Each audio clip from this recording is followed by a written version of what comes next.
this video, we will learn about how to allow users to add attachments in WordPress comments.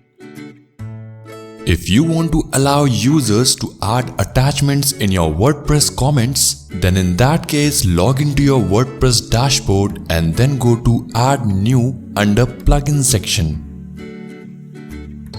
Now here, search for a given plugin, that is Comment Attachment. You will find a plugin that is DCO Comment Attachment. Just install and activate this plugin.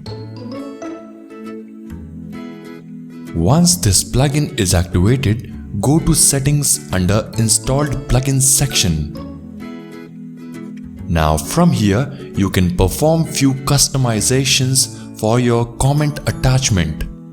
For example, you can limit the attachment image size, maximum upload file size, and other details like file formats which you would like to support, and also who can upload attachments. Once you are done with the changes, click over Save Changes.